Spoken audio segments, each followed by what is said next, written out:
does need to rain, very much so. Right, okay. Hello, we're on. Hello, welcome to episode 5. We made it. We made it to episode 5, just about. So it has I nearly died. Yeah, I've been ill, so I will put that out there. That's why it's a bit late. I think Liam's just reminded it 4 weeks ago. I think since we did the last one, but yeah, we've had other stuff on, and like I said, I've been poorly. So yeah, we're back. We are back. We have been doing actual hobby stuff as well, because I think the last episode we actually didn't do anything, did we? Really? I don't think I had, not a lot. By accounts done. Yeah. So I've got another bazillion done. Yeah. So how are we both, guys? Everyone all right? Good, sweating. Yeah. It's currently the 1st of May, and it's absolutely blazing outside all day. It's the hottest day of the year, I believe. Today, for now, I imagine so. Yeah. It's quite uncomfortable sat in this room where I am right now. Yeah, Brits aren't built for anything over 18. No. And my room now, my hobby room, actually faces the sun in the evening as well, so I get it all. Yeah, me too. Tonight. Mine too. Yeah, I think it's just the way all our houses have been built, which is ridiculous. Yeah. So if we all start melting on camera, that's why, and you understand why. When we're all dehydrated and stuff. But So let's do this hobby rounds then. Shall we start with you, Jack? What have you been doing this week? Cool. This week or this month? Well, sorry, this last month, I guess. What have you been up to? Let's there you go. It's an open. A lot more undead. So yeah, I guess last month I was going in the lead up to the Colchester Clash event, and they've got a lot of cavalry done. So yeah, since then I've got second Black Coach done, a load of Crypt Horrors and Vargeists, second T-Bat, 20 Graveguard, a load of characters. I'm just in the middle of painting up some Hex Wraith, so I've got 5 out of 10 of those done. I've just reprimed about 40 ghouls. So I reckon in the last 6 weeks I've probably done close to 8,000 points worth of that. I'm going to say, how big are your games are you playing? That's just I just need to finish the collection. So I think once I've got this lot done, I've got 2 zombie dragons, which I've just had delivered. Can your resurrections go over starting limit as well? Maybe that's why you're doing it. Yeah, maybe. I've got another 80 zombies to do. I've got 120 odd skellies to do. So I'm hoping I'll have it done by the end of next week, something like that. But then did you sleep at all? Yeah, not slept for an entire month. Yeah. So yeah, lots of undead, and then I've got coming up at the end of the month. I've got a narrative campaign that I play with some of my friends with 8th edition, and I'm taking some halflings. So it's sort of like a slow grow / narrative built in with more time leveling for our sort of named character. So it should be good fun. So yes, I've got some halflings to move on to after these, which I started probably 2 or 3 years ago. I think I got some spearmen, I got everything built and primed, and I think I got some spearmen done and some sort of demi-griff proxies, which were like the griff hounds. So I had a couple of those to each base. So I've just got some halfling riders printed to pop onto those, to make them feel a bit more legit. I think there is a company that does a halfling army. I don't know if it's Mantic. Yeah, so a lot of them are Mantic. Then there's some like metal, really like old school metal ones, which I found on eBay, which are like made by some ex-GW designer, but like weren't no longer affiliated.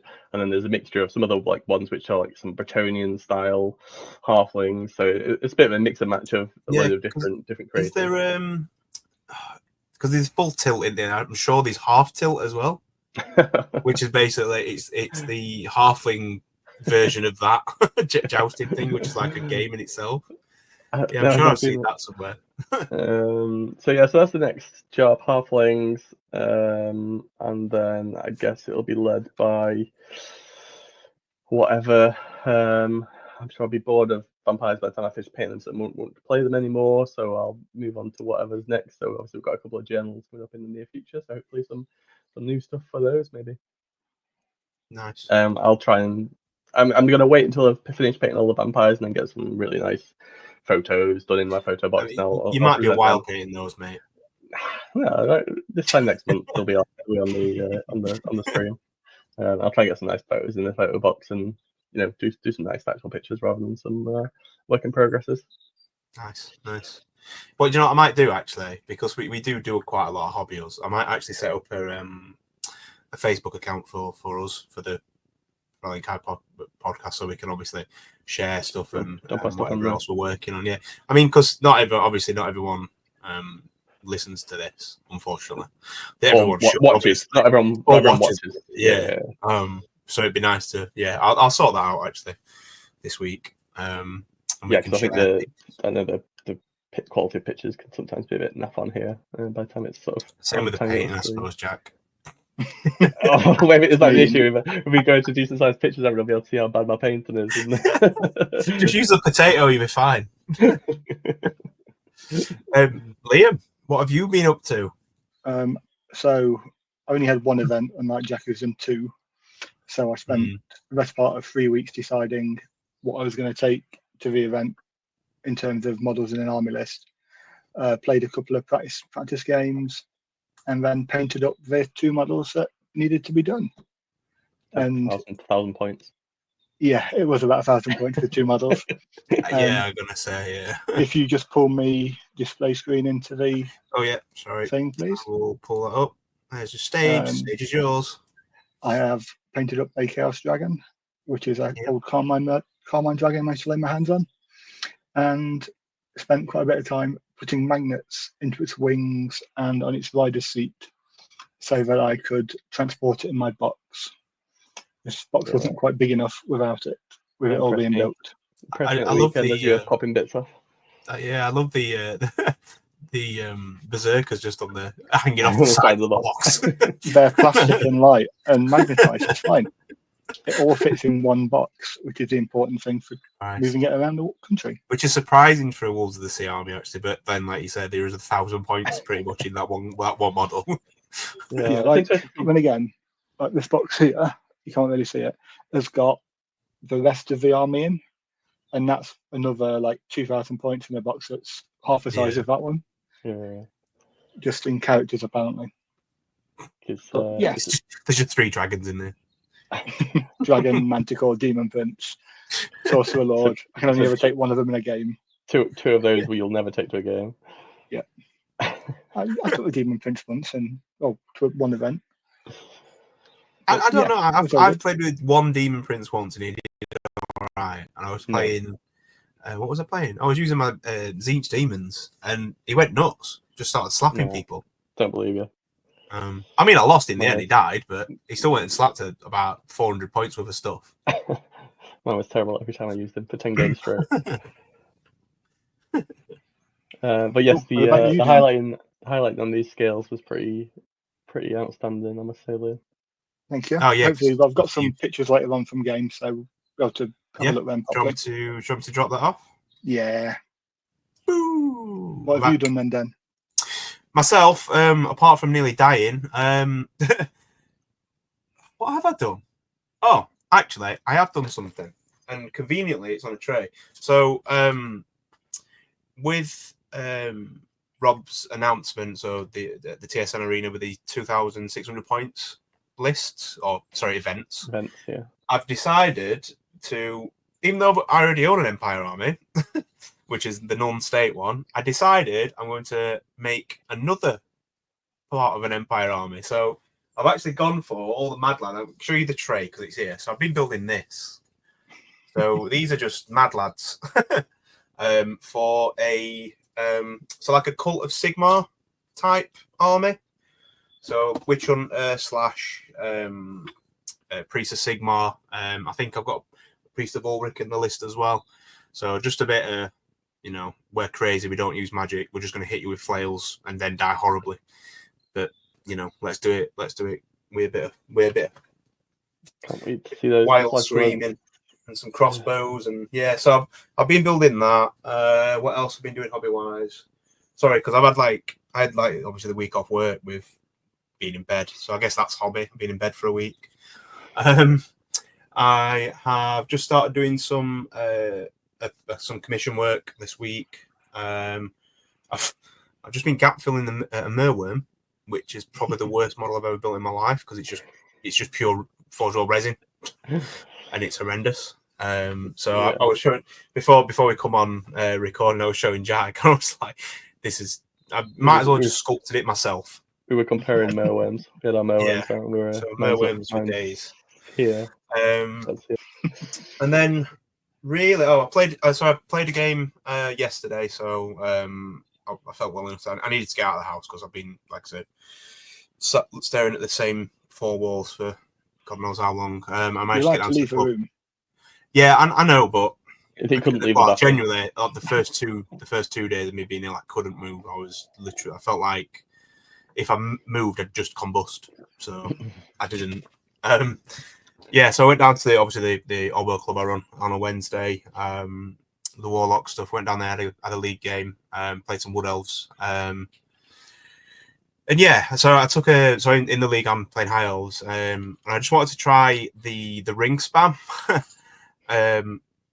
It probably didn't work as much as it should have because I had a level 4 to contend with, which was on the Eagle, so I couldn't quite catch it until I think it was turn 4 when I ran it down because for some reason he decided to run away. But I only lost 151 points, which was a unit of Silver Helms in that game, and managed to table him on turn 6. So yeah, that were a decent game for me, which I was surprised at because he completely outshot me. He had so many more bows than I did, and he had a lot of toughness 5 stuff. But when the rings worked, even though I won a lot of stuff on 5s, it's the AP2 on it as well. Yeah, and just because it auto hits as well, against what it else? worked really well. Nothing's got more than a 5 armor, right? Exactly that, yeah. So I had so the list was a prince on a griffin because I've capped it at I think I've said this before, but 375 is a cap on characters because I mainly want to have more infantry and stuff like that, other stuff. So I just had a prince on a griffin with all the usual loadout, time and protection, shield, lance, blah blah blah blah. We all know what the high elf princes do, regardless what it's mounted on. 4 units of Silver Helms with shields, and the champions all had the Ring of Fury. 2 units of Reavers with short bows and skirmish, and then a unit of 5 Dragon Princes because I've never used them before, so I thought, why not? And they did all right actually. They're not too bad. The Impetuous didn't come into play, which was quite fun. Kept rolling those 4s, so I could do what I wanted with them. But yeah, it worked all right. Obviously worked well because I won the game. But I wouldn't mind doing like a full kind of Kelador list. But I think Dragon Princes in the works. Yeah, so I have bought a box of Dragon. So I had to borrow these Dragon Princes off one of the lads, Jamie. So I don't actually own any, so I've gone and bought. I think they come in 10s now as well, which are out Saturday as a recording. So it's actually a really good box. So yeah, I've got some on the way. But like so I don't know if you go 3 dragons or not. You can do 3 dragons, but you can do 3 dragons, yeah. Or do you go like cavalry-based stuff? Yeah, you can go one of each, can't you? Yeah, so I don't know, because that would be Kelador-esque. And then apparently you can only take 1 unit of Dragon Princes per 1,000 points as well. You don't want any more than that anyway. I want 20. I want an army of Kelador. Sorted. So it's going to be 2 units 5. So, and then just filled out with Silver Helms and Reavers. So yeah, that's my planning anyway. But yeah, that's me hobby wise. That's literally been me hobby wise for the past month, and then obviously we'll go into what else I've been doing later on. And then in the next few weeks will be this commission. Yeah. So I've got this commission. It's a Chaos Warrior army, so it's not a lot of models, as we all know. I've got a converted dragon up from Abraxia when it finally gets here, because that's been ordered and on its way. What else have I got to? He's ordered a giant spawn, which he's waiting for as well, so I've got to paint that. But it's essentially 2 units: Chaos Lord on Dragon, a sorcerer, which he's actually bought the Zinch Zangor Shaman. So he's going to use that as a sorcerer. Wait, The one thing I hated about it, you had to cut it off the disc. You have to cut the feet off the disc. So I've been like, basically I had to cut the feet off the disc with that and managed to get it looking okay. But we'll see. I'm sure I can make it a bit like magic-y, so it, and then 20 warriors. Giant sport. That's literally it. So he's not a big army. He's like what? I think he's like 30 models.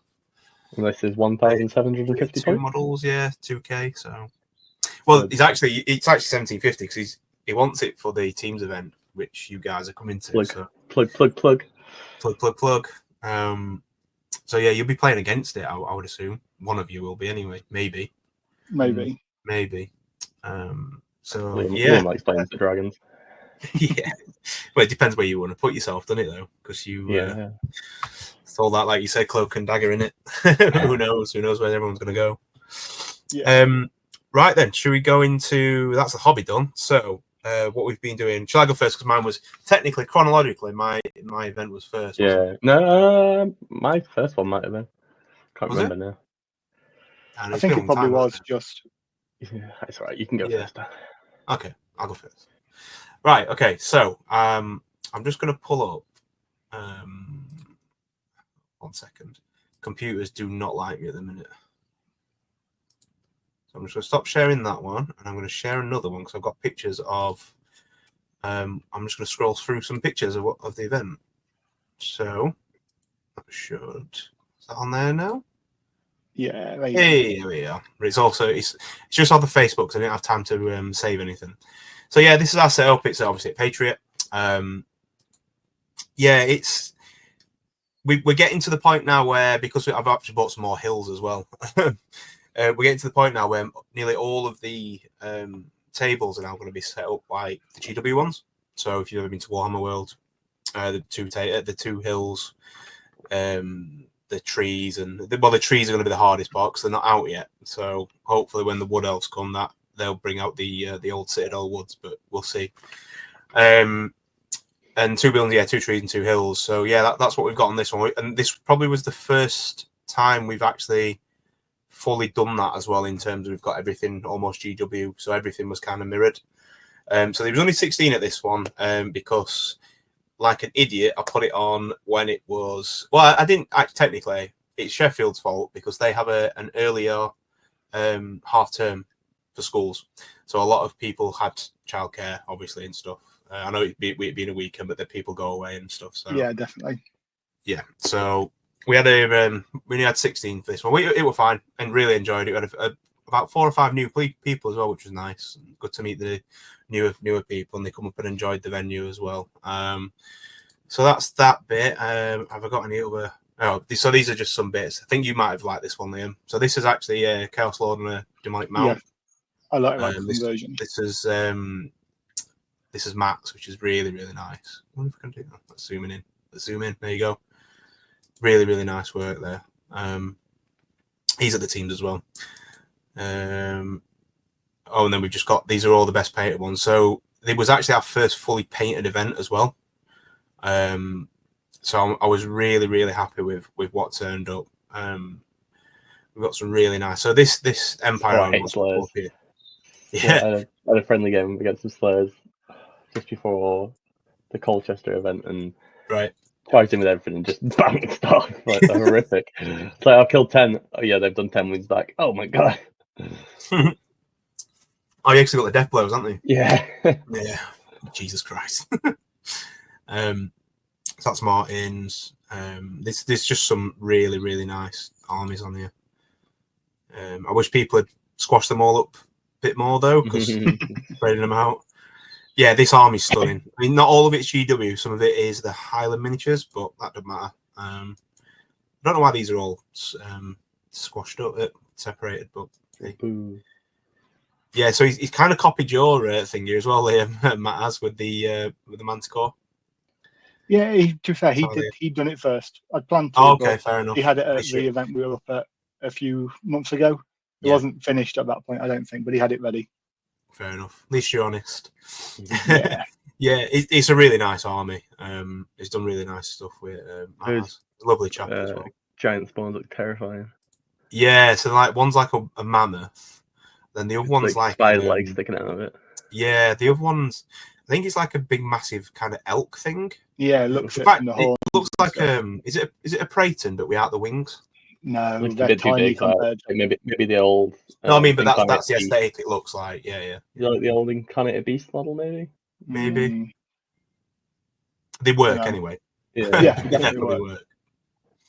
work. Yeah, it's a lovely army that. That was actually a close second. So what actually did win best army was the this Empire army, which I mean, I think I might have got closer pictures further down the line. But so that's the list that won the event. It's pretty horrific, but Ross did openly admit he did get the draw because of what he played against. There was nothing that could touch it. So there's not a lot that can touch it regardless of the draw. No. I think it would struggle against one of the lists because it had a lot of cannons. So he might have struggled a little bit with that, but yeah. Get through that re-rolling wounds. Yeah. Yeah, but it's twos, isn't it? Yeah. This is the Empire army. Here we go.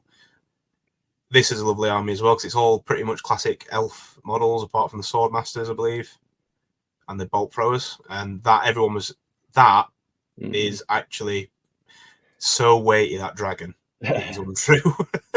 How he's managed to do that, Toffer, I don't know, but it's really good. It looked amazing. It looked good on the table as well. It just looked a bit unwieldy when your model's literally like 20 inches long. But no, it really looked good. So Toffer actually got to the table 1 in the last game as well. Managed to unfortunately draw Ross, obviously, in the last game, and I think we all know how that went. Yeah, again, just by looking at the lists. Yeah, amazing where a dragon can take you, right? Yeah. Well, that's a dragon mage, wasn't it? That's a dragon mage, yeah. Oh, is that okay? So it's not even a good one. Yeah. Okay. Yeah, it's not even a good one. But yeah, it's still a dragon, I guess. Yeah. Like this army as well, Scott. So he comes down to the club a lot as well. This is a nice army. I think he runs a lot of all mounted ones. So Graham, who this army is, he freehands all his banners and he draws them. So all of his banners are all like that. It looks like one of those aliens from The Simpsons. Yeah, he does. Yeah, he does. He's really into converting and stuff. It's a really nice army. This is Joe's. More pictures from the best painted. Dan's always very nice as well. He's got a very nice Empire army as well. Yeah. Lots of pretty pictures, and these can all be found obviously on the Wandering Warlocks Facebook page. They can, yeah. They're wondering. Actually, I'll do this plug here. So Dan, this army is actually for sale at the minute. He's moving on to Chaos, but he wants to move this army on because he says he won't use it. So if anyone does want to buy this army, drop a comment. Ukrainian themed army. We'll send you the right way. It's stunning, this army. I love this army. If I didn't have a Bretonian army and I had the money, I'd have bought this myself. I'll swap in for a new in-box Bretonian army. How's about that? Yeah. I'll just trade you, mate. Just trade you some chaos. This is Martin Buntings, who we all know. Wood Elves, really, really good. Good, nice. I say some of that's like from 6th edition days. Yes, it is. Yeah, so the Wild Riders are old school. Yeah, the Wild Riders are old school, and I think some of the champions in the units are as well. Yeah, like the old Way Watchers, maybe. Yeah. Yes, I think. But yeah, I think he has used the old Way Watchers, hasn't he, for the champions? That's that dragon. Yeah, I don't know what the dragon was actually. It's definitely not Mias one. I could be wrong. Yeah, I want to say Mias. Yeah, it's nice though. Yeah. Some hammer Longbeards. They're Dan's Black Orcs, which are really, really nice. Grimgor in the front. Yeah, big Grimgor high and hide. So I don't know if many people know about John. So John's armies throughout AOS and Old World, he put so much imagination and conversions into it that, if I remember rightly, the giant pot with chicken legs is a mortis engine. He just converts everything, and I've, a lot of people don't like it because you can't always tell what it is. With this, it's not too bad because you can tell what it is. But the fact that he goes out of his way to convert everything up to, make stuff unique that's what the hobby's about, right? Yeah. I mean, somehow he's managed to. We were joking the last time we did this, Jack, about the the carriage. He's managed to fit the Nighthawk one on a base. He dropped some horses there, right? Dropped the horses, but he still managed to fit it on there. So yeah, really proud of that one. It looks nice as well. It's really well painted, and obviously it's on the Rams, but the converters, so dual army in there, which is great. How do you feel about the Ram converters? Like, does that affect So do you do the best painted, or do you get your attendees to do the best painted? Yeah, no, everyone else votes. It's not. We kind of vote on the tiebreakers, so it'd be me and I'll do the tiebreaker if there is any. But fortunately, we've not had any yet where it's been a tiebreaker. I think these are just a couple of games. Yeah, it's just action shots. So these are the standard kind of format now for us with the terrain. Oh, Liam, that's the board you never played on and you wanted to. Yeah, I know. That's actually my literally matches my basing. Matches your basing, yeah. That's actually my terrain. I actually made that board because obviously I've got the Wolves as well. It was as well. So I've got the little chaos kind of ice block things there. Just start carrying those around to you with 2 events, Liam, and just whip them out at the table. Yeah, this Charge Dwarf board, just those action shots. Me being a sneaky cameraman. Cool. That looks like a solid event. Yeah, so I will unshare that, and then we'll actually go into the results because I do have some results and lists. Right, are you ready for this? We'll only do the top 3 because the top 3 obviously are relevant. 1 second. Share screen.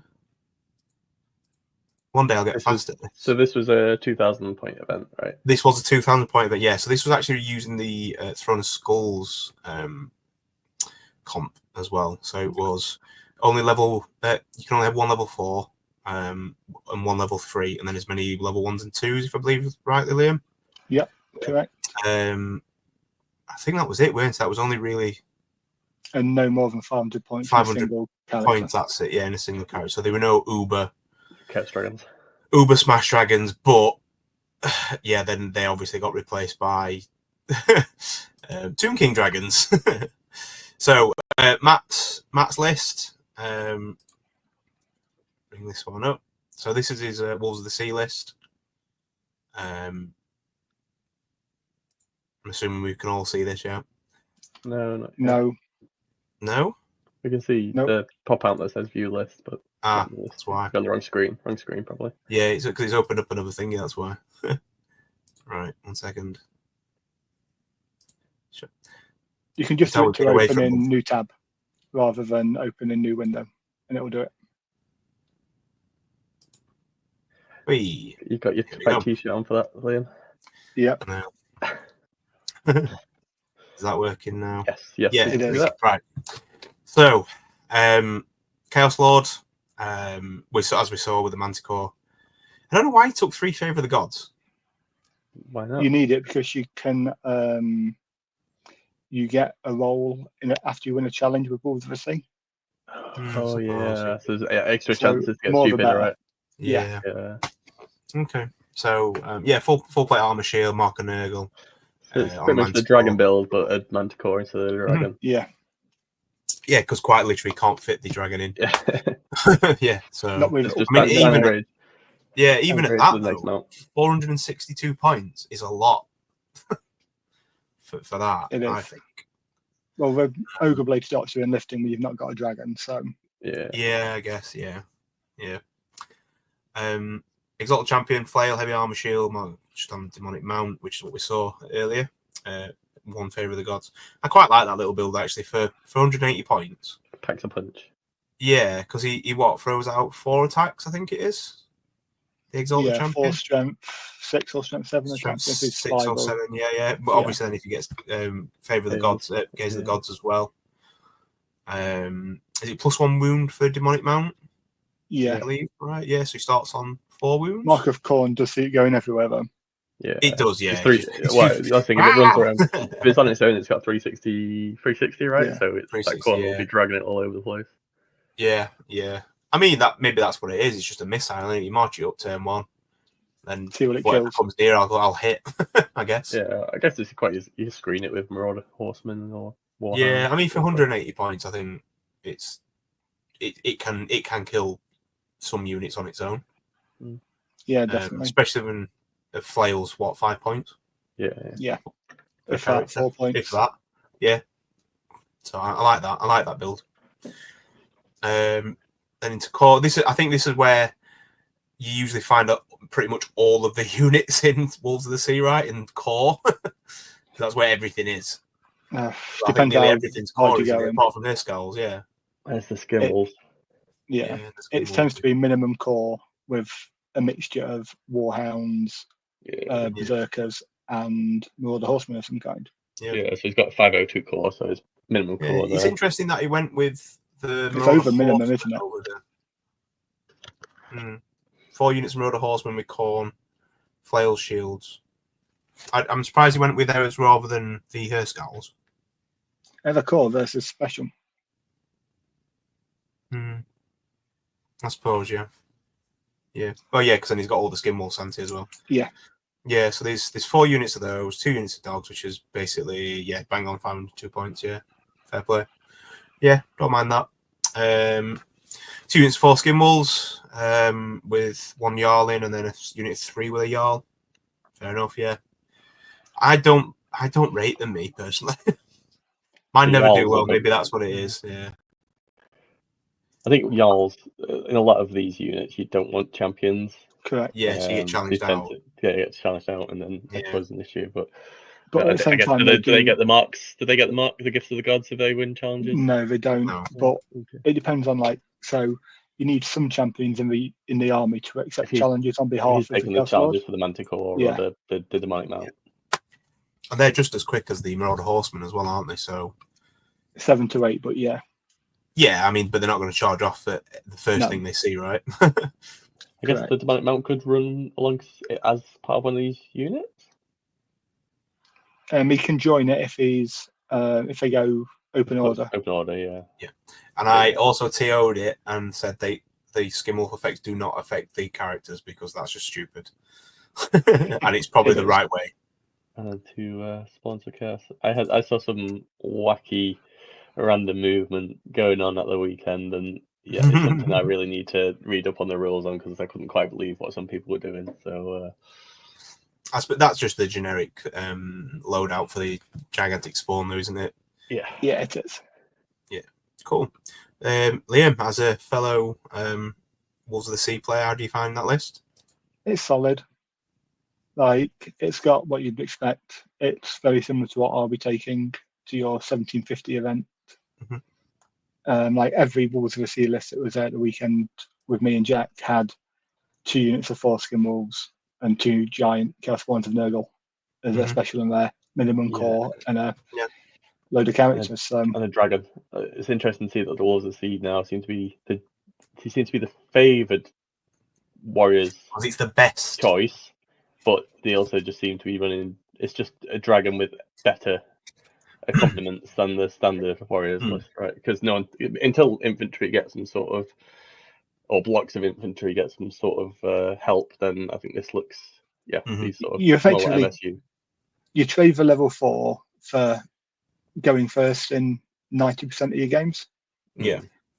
So I'm not sure it's better, but it's different enough to try for the time being. Is it better? And ask a question. I think that your dragon's going to be stood in front of them, pretty much guaranteed. I think because the army's got so much MSU, though, I don't think you really care about what magic spells get thrown down. If I'm being honest, great, you can Ruby Ring 1 off, but then I've got another 5 more units exactly the same that's going to hit you instead. Yeah, but it's things like illusion, magic shot, your dragon charge, all that kind of stuff. But it's why you take brazen collar and hope. Yeah. That's it. You've always got some form of defense against it, haven't you, as well? Right. Second was our good friend Martin Bunting. So this is his list. So it's Wood Elves. I don't really know much about Wood Elves, actually. It's not an army I've played, not with the elf part. Anyway, my Wood Elf army is actually all treemen, apart from 5 Glade Guard, because that's what you have to take. So we've got, as we've seen, we've got the Glade Lord on a dragon. Great weapon, light armor, talisman protection. I know one of these is -1 to hit or -1 weapon skill. Both. I think one's in a challenge, it's -1 weapon skill, and the other one's minus to hit. Yeah, so you basically hit him on 5s in challenges. Yeah. And he doesn't die. Fair enough. And given that's what the really horrible Chaos Dragons can't fit in your comp system, then he's pretty much top alpha on the scene. Yeah, I think with the top 2, and so Martin did actually go 3-0 as well, but obviously didn't get as many points, which we'll go into in a minute. But yeah, I think if you're capping it at the 500 points, I think your top tier dragons will probably be this and the Tomb King ones, just because they're a hell of a lot cheaper than most of the other dragons. Maybe even the Dark Elf one as well. I don't know if you can tool it up as much, to remember rightly. Because the high elf ones get the best one. I think you need to be plus 500 plus, don't you? I think. No, you can get a decent one in for around the 500 points mark if you don't take a magic weapon. But but then that high elf, that Wood Elf one hasn't got a magic weapon here either. No, that's true. Yeah. It doesn't have a bow either, which is weird for Wood Elves. It has a bow standard. Built in. Oh, okay. Yeah. A starry bow. The broken stave on the spell. Yeah. So the Spellweaver, level 4, Elven Steed Oaken Stave, Rearing a Ruin, Elementalism. What does the Oaken Stave do? Come on, guys, hit me. Extra spell. Yeah. Oh, okay, fair. That's when you're near a wood. Yeah. Okay. And that's any wood on the table, right? Or is it the one? Any wood. Yeah. Okay. So he's got 3 almost places of power he could use there. Then. Cool. Yeah. Quite like that. A lot of poison. Yeah, Hagbane tips. Do you know what I didn't realise? I was playing Ed yesterday. That the Arcane Bodkin's at AP2 now. Always happened. That's nuts. Like, why is nobody using the Arcane Bodkins? Because poison is better in maths. Yeah. You need a 6 to hit or possibly a 6 to wound. You're almost going to guarantee to the kill shit. Sorry, I swore then. Yeah, I've seen some people swear by the Arcane Bodkins, and especially given with the prevalent armies or the Chaos, which have got really high armor saves. But they're toughness 4 and cover's so easy to generate in the game. So even with Wood Elves, you're probably hitting on 5s a lot of the time when you go roll 5s to hit. And then even if you're at -2 on Chaos, it's still got a 5+ save. Yeah. Math says poison's better. I think there's definitely arguments for both, and I think with the Glade Riders, I think the first few lists I wrote, I think I put the is it the Swift Shaft ones? Swift Shiver Shard. Yeah. So the ones where you can move and shoot, because they're always going to be moving. Yeah. They're always going to be hitting on 3s, so I don't know why you wouldn't take those on those anyway. Obviously, your Glade Guards kind of just stand still, don't they, and move if they need to get out of the way of things, right? But I'm guessing this is very generic for Wood Elf core. Yeah, pretty standard, isn't it? Yeah, 6, 6, 8, 8 Deep Wood Scouts. They're basically Glade Guard, but skirmish, aren't they, and Scout essentially. Yeah, cool. And then Glade Riders, reserve move, Glade Knight Musician. Interesting, he's gone for a musician over a standard. It's for fleeing and rallying. When you flee and rally, yeah. Oh, of course, you get +1, don't you? Yeah, I bet a lot of people don't know about that as well, to be fair. It's probably one of the rules I get forgotten a lot. Yeah. 2 units Sister of Thorn, which now have to roll their spells, right? If I believe right. Yep. Cool. Pretty box standard there. Does the banner do something for them, or because it makes a captive value? Yeah, that's it. I knew it did something. 2 units of Wild Riders, and then another unit of Deepwood Scouts in special. All right, okay. Because the Deepwood Scouts will be 1 per 1,000, right? In core. Yeah. Yeah. Okay. So yeah, I think to me that looks like a Wood Elf list. Yeah, it is. So a lot of It said it at the top. Yeah. Yeah. Yeah. There you go, Wood Elf. Well, I mean, it actually looks like an actual proper Wood Elf list, though, not like a lot of avoidance. The dragon does the heavy work, and the wild riders will pick off what the shooting weakens. Yeah, I mean, obviously it works because he went 3-0, so It'd be frustrating to play against. Yeah, I think one of the Wood Elf players I played at in a tournament in Barnsley, he basically just ran around me for 4 turns and I couldn't catch him. I was like, for God's sake. But yeah, I guess I like to see like McGlade Riders core. They were, weren't they?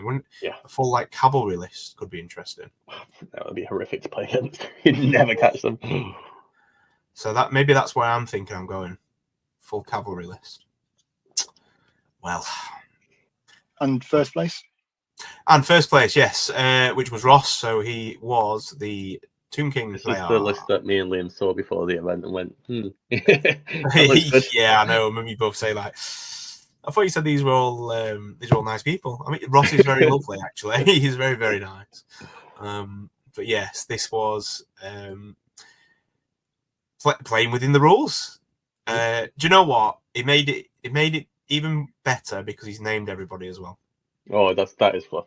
That is fluff. Yeah. So that means ultimate fluff.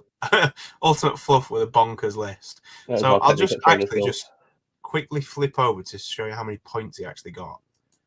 So, considering this was a 2,000 point list or event, 6,512 battle points. Yes. Not bad, is it? He was 65 points off max score in everything, I believe. It was something stupid like that. Yeah.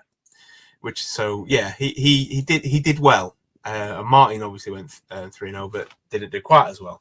So I don't think there were many people catching Ross. But I mean, Tomb Kings are just this build here is horrific. I hate it so much. Yeah, it just doesn't die. Yeah, I think the only thing I've ever seen it even get wounded by is a very lucky Viletide. I killed one once with a Gorgon. How? Rolled a 6 and then re-rolled a 6. Monster played it. Oh dear God! Oh yeah, because the Sives, yeah. And then I got nailed by a Tomb Scorpion from behind. Yeah. Which are even more stupid because they're only 7 points. So yeah, I mean, it's that should not be on a dragon. The Armor of Ages should not be on a dragon. That needs FAQing to have chariot and infantry only or something like that. Yeah. It's horrific. Yeah, when they changed it so that, because obviously at first people were using the armor save after dragon and that and stuff, and yeah, that was whack before. I mean, they made that change thinking that fixed it. It still didn't. Yeah, I mean, Ross didn't really need to put the shields or the heavy armor on there, so he could have saved a couple of points maybe, because the dragons are 4-up save. But you see, you can't use the armor of the dragon and the benefit of the armor of ages. Yeah, of course, armor of ages. Yeah. So he didn't actually need to have any armor at all. The heavy armors are wasted points. Or so is the shield. Really? But no, again, you're not listening. Yeah. If you use you get 5 save. Yeah, you get 5 save, but or a 4-up save in this. Yeah. I mean, let's be honest. He's not going to die to strength 3 elven spears, is he? Let's be honest. A lot of jabs. A lot of jabs, yeah. So yeah, that's King Anhur, I believe he's called him here. He's pretty horrific. We've got a High Priest level 4. Guess what? On a dragon. Warding splints, that's 5-up ward, I believe. And armor as well, something like that. Picking his own spells, Rivering and Ruin, and Elementalism. Yeah. Standard. Yeah, pretty horrific. Yeah, and then we did actually have Queen Khalida. He does have the model. Yeah, so that's literally just for the poison block. Yeah. So she obviously stands in the 57 archers, which for 57 points, 295 points is actually pretty cheap. Yeah, that's dirt cheap. Especially when they're all hitting on 5s and stood on a hill. Yeah. It's rough. It is what it is, isn't it? I mean, obviously, Can you fit 57 on a GW hill? I'm not sure. Do you know what? I'm going to find out. I'm going to look on the pictures. Probably not all of them. There'll be some overlap. They'll not be. Yeah, they'll not be fully on. But we play the hill as being the whole of the hill, so the whole footprint, just so it saves all the arguments. The flat bits. Yeah, it just saves all the arguments. Well, he's higher than this, and yeah, it's all a hill, dude. It's just that's what it is. So they might be able to, yeah. I don't think he needed to because he had 2 dragons running nuts and 2. So we've got three chariots. Single. Yeah, two sepulchral stalkers, which I believe are just the snaky type ones, aren't they? With the halberds, yeah. 3 carrion for some wounds. Yeah, just because I believe it's Multicle. I can't remember if it was Multicle. No, it's just Grand. It's just Grand Army. Just Grand Army. Yeah, it's just Grand Army. Yes. So they, I think they were just there just to obligatory wounds and stuff, and then the 2 Sphinxes. I mean, I don't like the Sphinxes as anyway, but when you've got 2 dragons running around, it's rough, isn't it? Yeah, they're pretty nasty. So, but well done to Ross. He played it well. I mean, he's a good player anyway. But to get and he's just started playing Wolves of the Sea as well. So to get full almost max points is pretty impressive, regardless of what you play. Yeah, I think he worked it out. I think it was maybe 65 points off max scoring or something like that with what he had to kill, because obviously it's banners and all the other stuff as well, BSBs and that. So yeah, to go nearly literally perfect. One, I think we spoke about this before in the events. You've got to get lucky with your pairings, which he clearly has done, or unlucky for his opponents, I guess. Yeah. And obviously you've got to be a good player to know what you're doing. So yeah, fair play to Ross. So yeah, that was my event,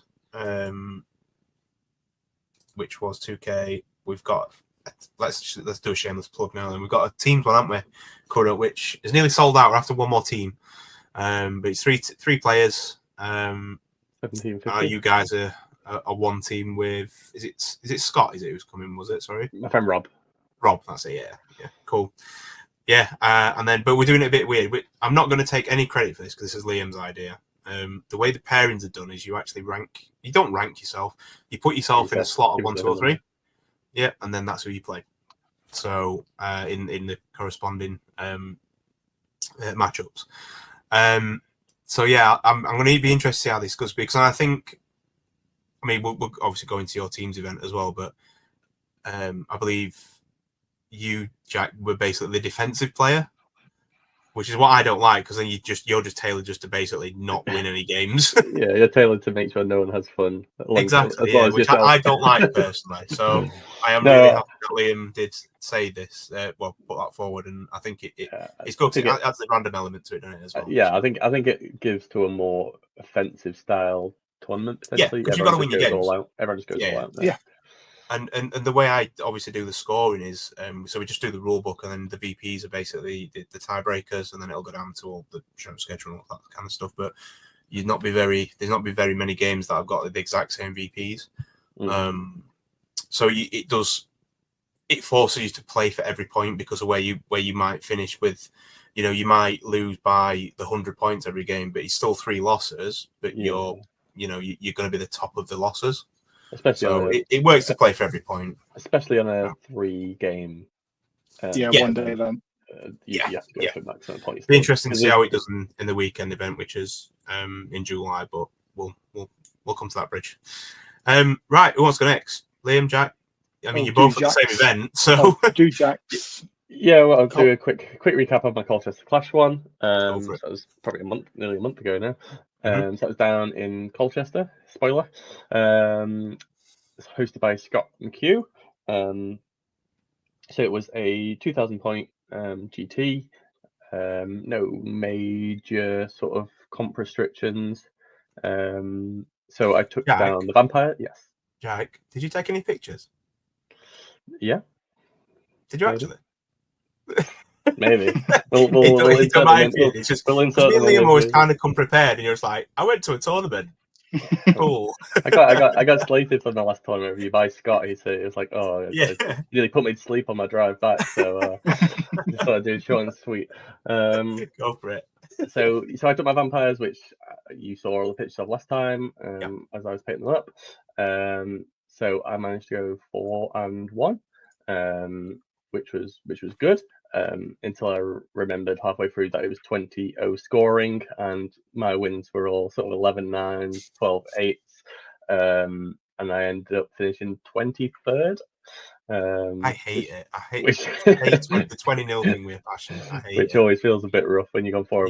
So Yeah. I think if it was a 20-0 system, I'd have been like 3rd or 4th. But obviously I would have had different pairings. Yeah, and stuff. G pairings are different. So yeah, it was a good learning experience, and it certainly helped me learn some mistakes. So my loss, for example, was up against a Chaos Dwarfs sort of monster heavy list.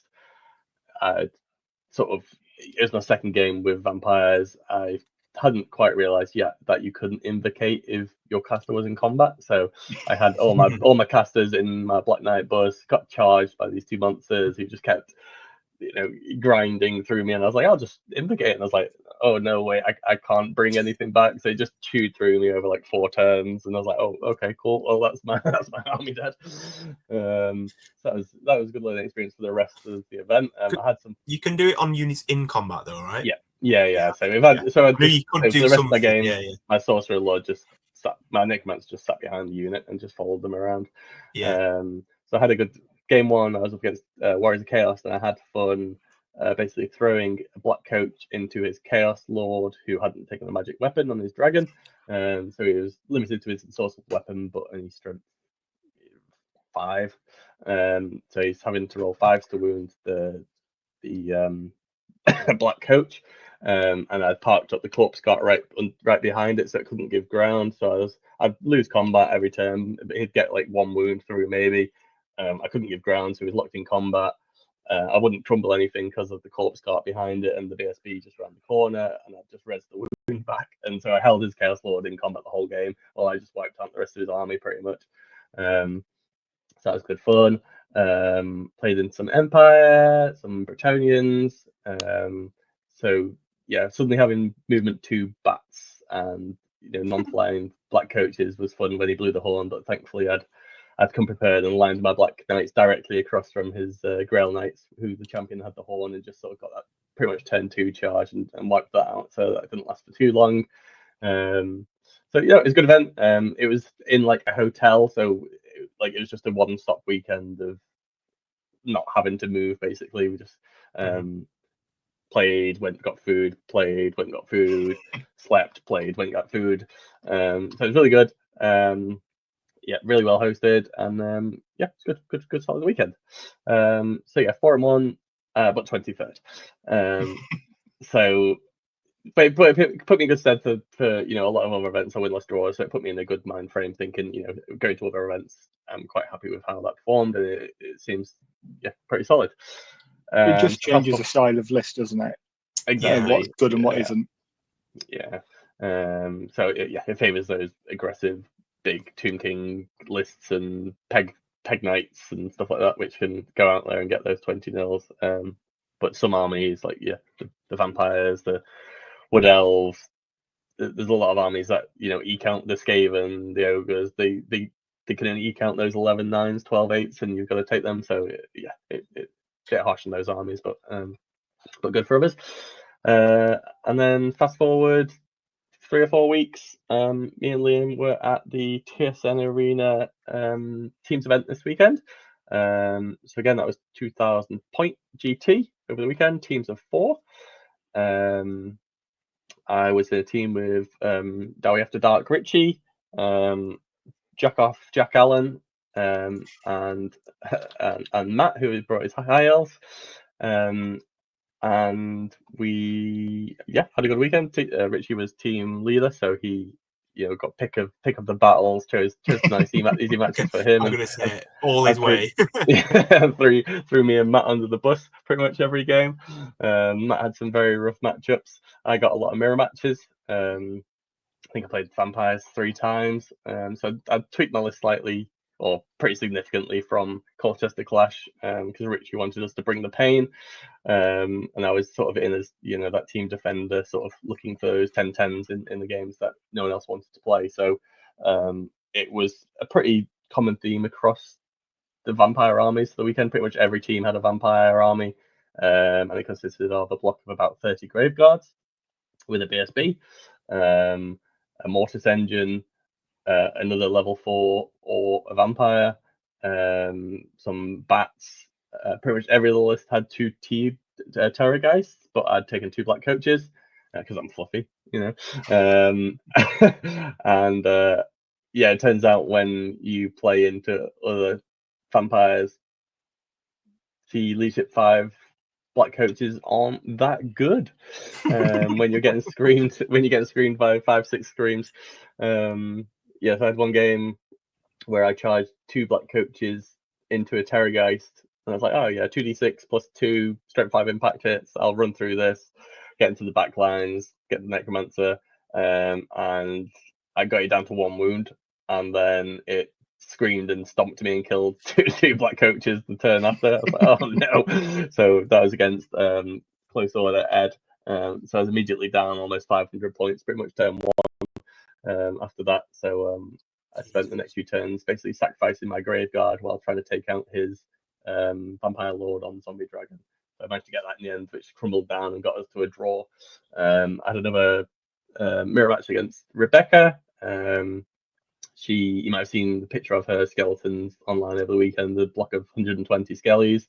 So there's no chewing through that. So I think I made one slight mistake. She had a perfect round of just getting every spell off, getting every buff, every hex that she needed, and basically I think caught one of my models out and basically got a 12-8 just from that. Otherwise, I played a good game, but she's very experienced with the vampire, so I was happy with that as my game 1. I got a decent win game 2 against some dwarves, which started off very badly as he got 2 perfect hits with grudge throwers straight onto my mortis engine and killed that turn 1. And that was battle for the pass, so I had a long march forward to try and rake some points back, but the black coaches proved invaluable in that as they went ethereal into Iron Drakes, and just sort of went in, won combat by 1, managed to break them down or hold them in combat while everything else managed to move up. I managed to scream off the anvil, which was toughness 10, so I wouldn't have been able to do anything to it otherwise. So that's pretty handy, having 2 little banshees just like. I'm going to say, because I don't even think you can actually walk that far either, can you? You couldn't walk one end of the table to the other in. I don't like it. Undead are fast. Like by the time you've got the Van Hel, you get charges again. You get Van Hel's off, get them up to movement 8. The mortis engine puts them up to movement 9. You get reserve move. You could go one end to the other then.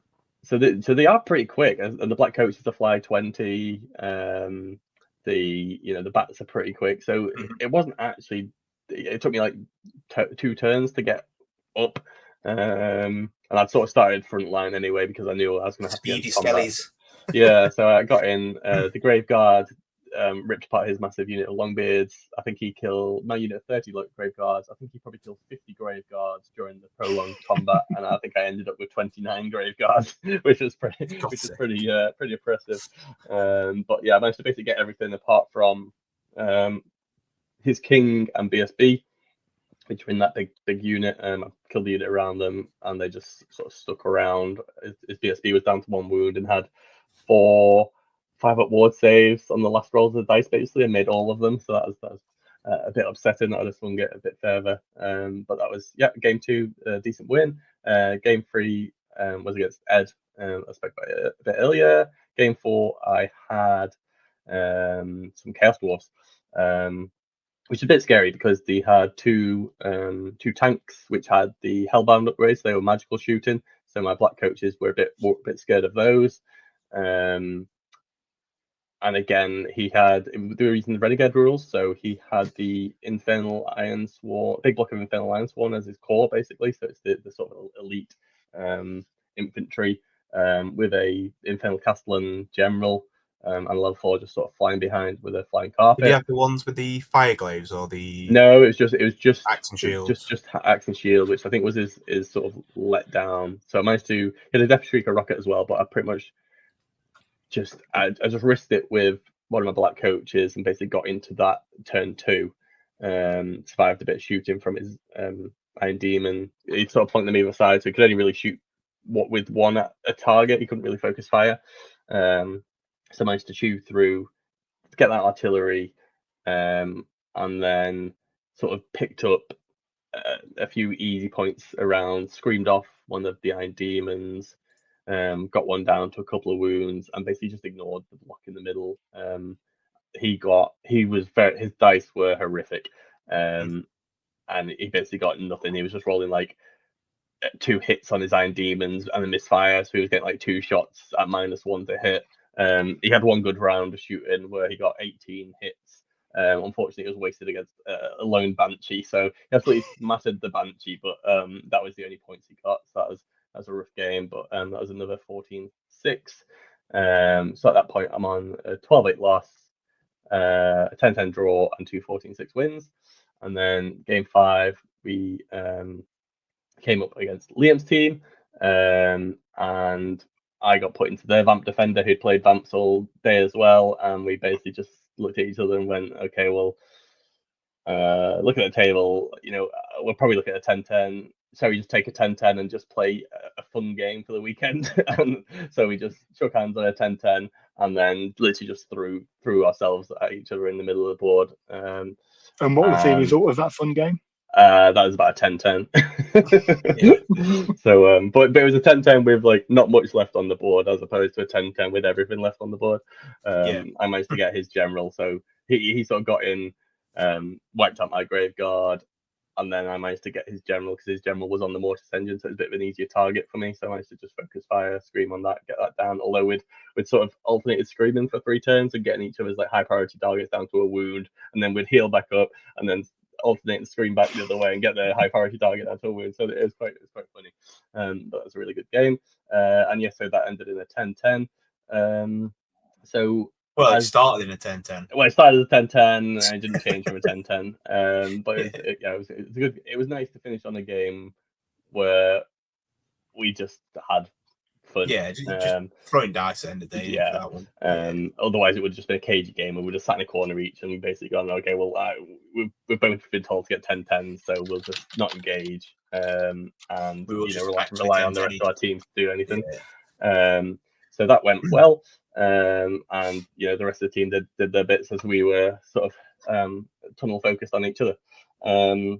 So I managed to finish the event on 2 draws, 2 wins on a loss. So as the defender, I was quite happy with that.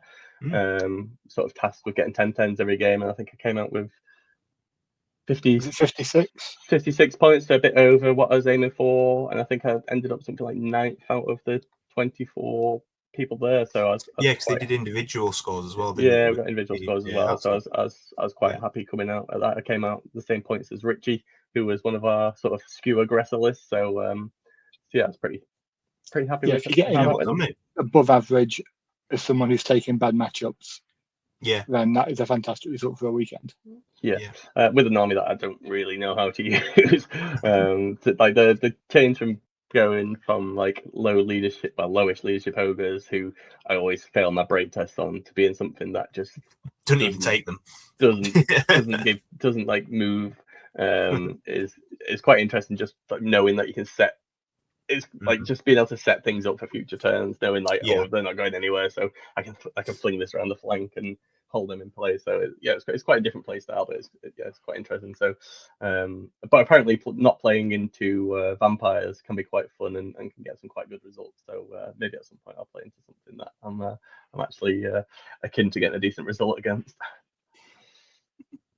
But I'll move over to Liam and he can give the lowdown of his, and then we'll go into the results. Liam's got to be the aggro list here. A little. So do you want to bring up my it's here, that flicking that movement tray. Yeah. Me and Jack both had our display boards with us. Yeah. God. I forgot to take a picture of mine there. Yeah. You just forgot to take any pictures. Never mind just of that. I've got like 4 pictures from the weekend. Solid. So yeah, so I was on a team with James, Andy, and Tom. James and Andy are both not. James is playing coach for Team England, and Andy is the coach for Team England, non-playing coach. So team was expecting to do well. So I, similar boat to Jack, got told to bring a no holds barred list, and there it was. So toured up Lord on a Dragon, a level 2 ran around with a puppet, 500, I think I had 501 points of core, one more point than I needed, but it let me get 2 units of 4 skin walls and 2 giant cow spawns of Nurgle in the list. Game 1 was against Pip and his Renegade Lizardman. Oh, that fake army. Yeah. Just before we move on from that picture, Liam, we can just see in the background Toby's cafe army, which are awesome. He's had them custom like designed for himself, so that they're a 1-of-1 army. And they're very cool. Oh, wow. They are. It's like the only person with us. That one, I played it in game 2, so we've got some pictures of it. Nice. So he's literally the only person with the cafe army. Yeah, and this is cool, like panda cavalry and stuff. We'll see it in the pictures, but it's very, very cool. So, Renegade Lizardmen. I've already told Robin Val what I think of Renegade Lizardmen. In effect, and I think James came out of a weekend saying this as well, having cold-blooded on every leadership test, including break tests, it's too much. It's not the break test that's an important one. It's the march blocking, whether that rule is, whether that's called anyway. And you can just be able to run around 12 inches no matter what all the time. You don't have to play Warhammer. So what? Because I've obviously not took any notice of the Renegade stuff because not many people play Legacy factions where I am. What does the cold-blooded change do? So cold-blooded in the rules is you get to do 3d6, take the lowest 2 on Panic, Fear, and Terror. This gives it for everything, like it used to do in any leadership Warhammer Fantasy Battle. Yeah. So it's for being screened against, for break tests, everything. So it means that effectively the never falling back in good order or fleeing really. Yeah. And then literally everything's got it now as well. Then cold-blooded. Yeah. It has already. It's just the way it's been worded. They've changed. Okay, fair. Yeah. Okay. But yeah, so I was quite worried about my dragon getting Plague of Rusted and then Blowpipe off. So I deployed quite defensively, and then Pip effectively moved the Slan and the Temple Guard this way along the board for 3 turns before bringing it back this way. So this was me going into it in turn 2, I think. Or getting set up maybe turn 3 after Pip had miscast very early on in his turn 2 and lost an entire round of Bastillodon magic missiles. Beautiful. So I decided I'm going to run out of an army sooner or later. So let's just go now. And I apparently didn't need to worry about the dragon because a Nurgle dragon is a Nurgle dragon and it will kill whatever it wants when it wants, as long as it can reach it. So by the end of the game, the Carnosaur ran into, I think Carnosaur's dead at this stage, it had overran into the Chaos Dragon and got eaten around the combat.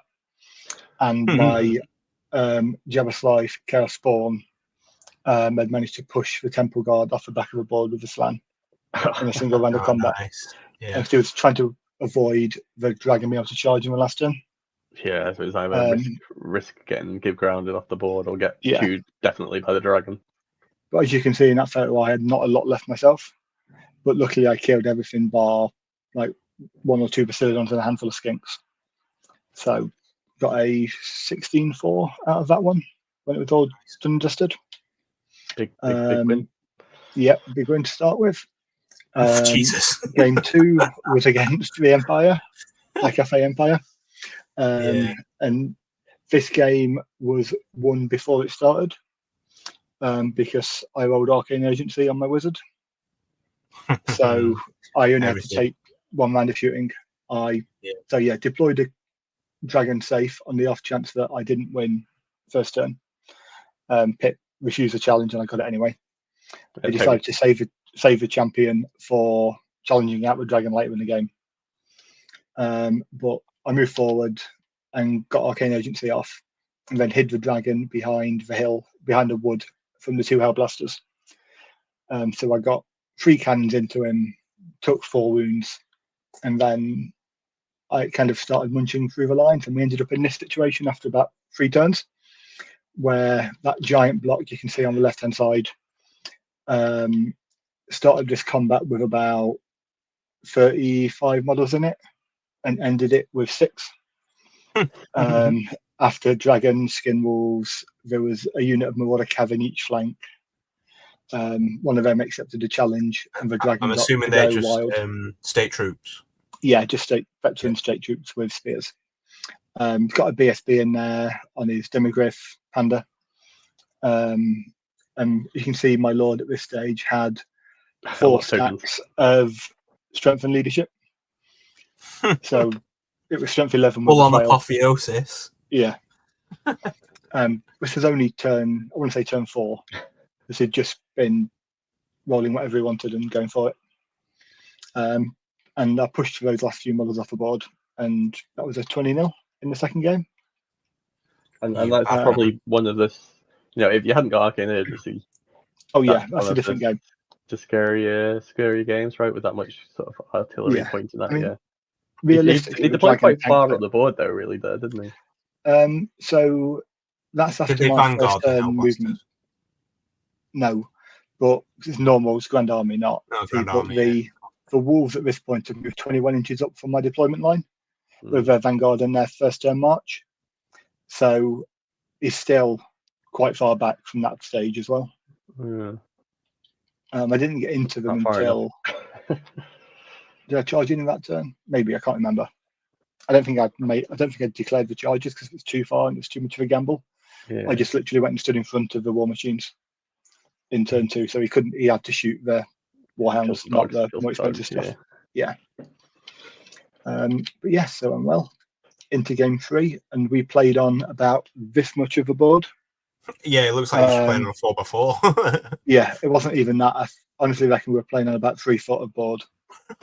I'm guessing this is dwarves. That is indeed dwarves. It's 2 gigantic units of rangers, with 2 kings, a BSB, Burlock, and a runesmith as characters, and then everything else is just these 2 giant units. Yeah. Jesus. So I won the roll off, yeeted it all in on turn 2 after the dragon had taken 4 or 5 wounds from all the crossbows. Because it adds up, especially when they've got the forge fire from the runesmith. Yeah. So the crossbows go to AP4 when they roll that 6. But they're ignoring long range as well, aren't they, with Burlock? They are indeed. Yeah. So I guess when you're looking for a 6 to wound as well, like or any wounds that go through, exactly, go straight through the armor pretty much. So this was originally 2 complete ranks of dwarfs, and this is the aftermath of the combat. The challenge got accepted between the king on this side of the combat and the Marauder Berserker champion on this side of the combat. So the Chaos Dragon got to kill dwarfs. When all was said and done and added up, I'd won combat by 3. He'd done a bit of damage back then. Yeah, definitely. Yeah, see, I've down to 2 skin wolves in that unit on the left hand side. But no, I've got a 4. Must have killed bits and bobs, but then combat resolution, adding in, because I've got no static combat res bar, the 1 on the dragon in that situation. But I think he had a lot of runes of battle and stuff like that, stacking stuff. Indeed. The Dwarf Kings did, obviously, he smashed my champion in the challenge as well. So while I didn't lose models, I lost wounds. Yeah, wounds, yeah. Rolled a 9 for the break test, which is fall back in good order. Tom didn't really want to do that. because, as you can see, there's a dwarf cart just behind the dragon, and then this ranger unit. So what he's worried about was going through both units, and then I would overrun into this unit of dwarfs without the kings in, and then I'd kill that one, and it would rinse and repeat until everything got knocked off the board. Yeah. So he gambled and just went, well, if I don't do it, I've got no chance. So balls deep, and re-rolled a break test on his BSB, and fled. Rolled an 11. So off he went, like towards where the phone is on the back of the board. And this unit of Marauder Side Berserkers, despite the dwarfs running a mighty 8 inches, were able to catch him on my first overrun roll and wipe him out. So we called it after my turn 3 when there were about 12 dwarfs left on the table. For another 20-0. You're a bad man. You are a bad man. I did feel bad in that scenario. I'm not sure that. I mean, I don't like slating anyone's list, but I don't think that dwarf list does very much. Well, it does. It doesn't lose anyway. combat. Yeah, it was a bad matchup for him.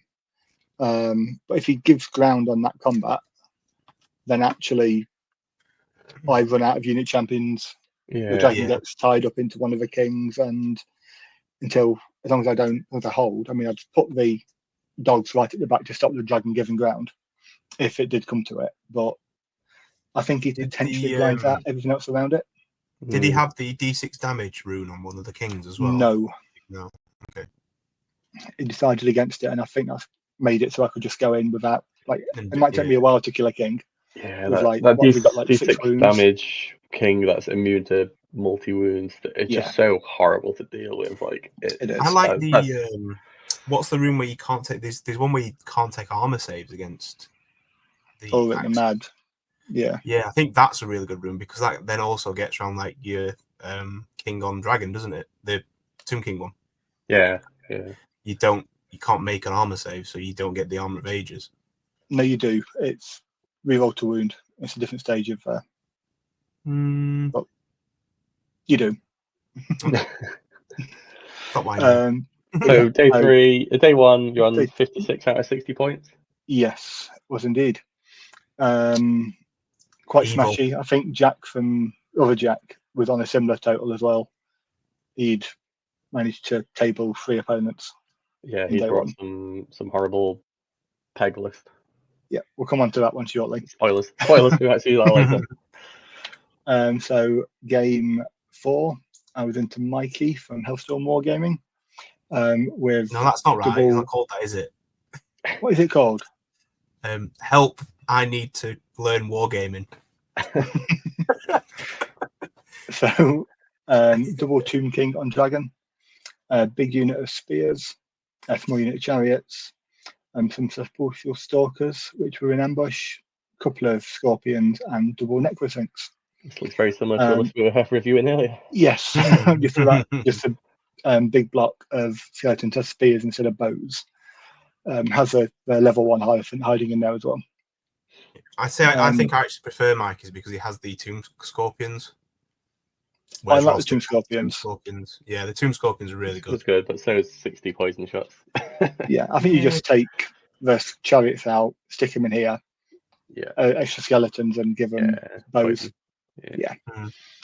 So we were playing command and control in this mission, which meant a big bit of impassable terrain in the middle. So I set up 200 points at Rob's event. So and it's just if you challenge it, you challenge it. If you it's not highest unit strength or anything like that. So it's that's rulebook, I think, anyway, isn't it? Highest unit, something like that. Yeah, if you just got models stood next to it, it doesn't matter what unit strength it is, as long as you're contesting it. Yeah.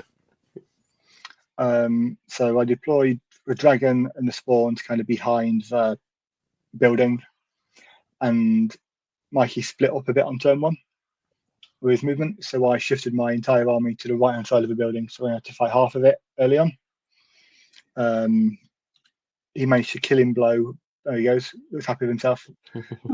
About 20 seconds after his photo was taken, one necrosphinx killing blow the first giant spawn. And then about 20 minutes later, the other necrosphinx killing blow the other giant spawn. which didn't help matters. But I did manage to take out one of the Necrosphinxes, both the Scorpions, on the way. And the combat ended like this, with my dragon fighting both Tomb Kings on dragons, the Stalkers in the flank, and Necrosphinx in the rear. So it was kind of, that was the one slightly dodgy break test I had to make. It was right in Mikey's turn 6. Because he was doing the odd wound to my dragon. I've taken 4 at this point, and I'd left his Tomb King with the Armor of Ages on 2 wounds, I think, at the end of the combat. But obviously I lost. So you were targeting the one with the. Well, the other one had an Ogre Blade, so I figured it was probably better to fight the tanky one. So you were in your challenge, yeah. Yeah, I've got 1, 2, 3 strength bonuses from Apotheosis at this stage as well. Yeah. So my Lord's wounding on 2s with rerolls. Yeah. But yeah, went for that plan, passed the break test and won 13-7 from the end of it. So quite happy with that. Team did well all round. And then into the last round against Jackoff, playing against other Jack's Pegstar build. So it's like a normal Bretonnian Duke, a Killy Bretonnian BSB, and a level 4 Damsel with the Horn, all of which are riding Royal Pegasuses in a unit of, I want to say, 8 or 9 Pegasi, and a couple of Lancers, and 3 units of Peasant Bowmen. Where are the Pegasus? They are this block here. They don't have wings, it's magic, is how they fly. Okay, fair enough. Actually, I'm really confused. You say Pegasus, and I'm like, there's no Pegasus there. Snip the wings off. It just means you can actually put them in formation. Gaming wise, that's it's perfect, right, because they're terrible to just even use. So this was taken after my turn 1, where I kind of moved forward fairly passively. I think realistically, I probably should have sent it. Yeah, YOLO. But at the same time, we were going into the round. You were like 9 points ahead. 10 points ahead of us. Yeah. Yeah. So, and I was playing on the table to the left of this. So yeah. And you'd already 10-10'd it. We'd already 10-10'd by the time we got to this stage. So, and I think Andy and Rob had already decided it was. Andy and Matt had already finished like a 15-5 to Andy. So Liam knew it was in a pretty good spot. So I kind of didn't just, my basic was hope that Ramsey didn't get tabled and I didn't get tabled at this stage. So it probably meant I didn't go as far forward as I should have done, which meant my dragon really didn't get to do much, because Jack made a really smart move and moved his level 4 out of the unit, and then move the pegs over in front of this hill, and then Arcane Urgency him over here behind this building, which meant that he basically could get into my ranks in an angle I didn't want him to, or I couldn't protect against. And he basically rolled me up that flank slowly as my big stuff went forward. The Duke got one of the giant spawns on a heroic killing blow, or monster slayer as it is, and then toward the last end of the game, I ended up kind of hiding this giant spawn, the dragon, and the Student Marauder Horseman all behind this hill in an effort to preserve points, as we kind of swap places. Yeah, your dragon sort of rolled up the archers. Yeah. And then, so this is how he came around on that flank and got into me. And then at the end of the game, I had a unit come back on the board and pass their march test and kind of hide again around here. But Jack played really well with Arcane Urgency to get out of trouble, like reform into marching column and then zoom out of situations I thought I managed to pin him into. And I didn't kill loads. I only killed about 400 or 500 points. Jack killed a lot more than that, but I still had about 950 points-ish left on the table. Yeah, he just ignored the dragon, basically, didn't he? Yeah. It ended up a 15-5, I want to say, to Jack in the end. So Jack ended up smashing 5 people over the weekend, one more than I managed. But Yeah. the way it was. And luckily, James managed to beat Richie as well. So end of the game, now we are with our trophies. So we won that. Hey. Yeah, so pleased with that. Yeah, And that meant that Jack's team, Jackoff, came second overall. We came second, so we got some we got some certificates, and we also got most sporting. So I got another most sporting trophy to add to the Starting to Grow collection. Don't know how. I presume that's me Jack neither. and Richie. Yeah. Yeah. Well, it can't be Jack with that list that he was playing. He got 3 sporting votes. We all got 3 sporting votes. Oh, yeah. that's really good. Somehow. So no, that was very nice. We I think as he started reading the scores out, I turned to Liam and went, "Well, I don't think it'll be either our teams getting most sporting," and then we got the shout out. So it's always nice to be appreciated That's just that all way. on you, that Jack. That's just you. Yeah, forget rest. Yeah, and like I think it's hard to get those most sporting when you are just thrown into those mirror matches. Yeah. But I guess if everyone's in those mirror matches, they've got to pick someone to be the favorite, right? So it's nice to get that. I think when you can just accept that what's going to happen as well, like, and still play the game, like obviously you guys 10-10, and you knew that anyway before you started rolling dice. Yeah, I think that's the mutual kind of agreement. I think always plays well as well. Yeah. So that was a good event. Yeah, well done to Liam's team. They fought very hard, and they really maximised the filth that they brought. The Toon King list was something special to indeed, as well as the Skink Mania. Ultimate whack. Yeah. So no, good event. And now that's left us ready to start thinking of lists for your event in month today. Well, this leads nicely on into that kind of final segment we're going to quickly talk about, is the why we write lists and why we write them. Do you know, why we write them to play. Why we write lists? Why do we write lists for this game that we all play? But no, why? So here's a question for you both. When you're writing lists, do you write it for how you aesthetically like to play it, so how you like to play the list, or do you write the list for the tournament? And this is me asking you as almost like what you prefer rather than, you know. So I guess you go first, Jack. Yeah, I guess to start off, a lot of people will be limited to what models they've got, right? So a lot of people will have bought whatever they got for their release, and that's probably what they're limited to. Whereas I think all 3 of us are pretty in an odd situation to a lot of people, where we've got pretty free reign on what we take because we've got so much in our collections. So that makes it harder. I own all of the 9 armies, so I've got everything I can run in that. And you're the same, I think, aren't you, Jack? Pretty much. So it makes it harder because we've actually got to think. We can't just sort of, this is what we've got. This is what we're playing with. So I was speaking about this before, and I like to come up against. I like to be the underdog in a lot of games. I find that really fun to sort of try and overcome the odds. Trying to overcome the odds. But as to your question, I guess my experience at the Colchester class sort of proves that I didn't really read the pack properly. I didn't write towards the tournament, as my list was not suited to a 20-0 event.